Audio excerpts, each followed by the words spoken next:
आरक्षणाच्या पार्श्वभूमीवर सक्षणा सलगर यांनी केलेल्या वक्तव्यामुळे एका नव्याच वादाची चिन्ह आहेत. खऱ्या ओबीसीलाच झेडपी महापालिकेसाठी तिकीट मिळायला हवं असं सक्षणा सलगर यांनी म्हटलं. डुप्लिकेटांना घरचा रस्ता दाखवा असंही सलगर यांनी म्हटले. तर सलगर यांच्या वक्तव्यावरून पवारांच्या पक्षाचे प्रवक्ते राजा राजापूरकर यांनी माफी मागितली आहे. भाजपाच्या लोकांनी आरक्षणाचा खोडा घालून ठेवला. ओबीसीचं जरा जास्तच झालंय. ओबीसीची संख्याच वाढली झडपीमध्ये. अरे कोणाला पोटात दुखायला, कोणाला खडा टोचतोय, कोणाला काटा रुततोय, हे स्पष्ट माझी भूमिका आहे.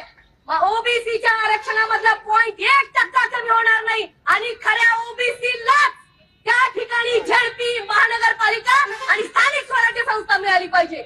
डुप्लिकेटांना तुम्ही घरचाच रस्ता दाखवा. लातूर जिल्ह्यातील शिरूर अनंतपाळ या चौकामध्ये त्या ठिकाणी एक सभा घेण्यात आली होती. अनंतपाळच्या त्या गावाच्या चौकावरती ही सभा होती, चौक सभा होती आणि या सभेदरम्यान आमच्या सहकारी सक्षणा सलगर यांच्याकडनं प्रसंगावधानाने भाषणाच्या ओघात बोलताना त्या ठिकाणी एखाद्या समाजाला भावना दुखावल्या जातील अशा प्रकारचा शब्द त्या ठिकाणी निघाला.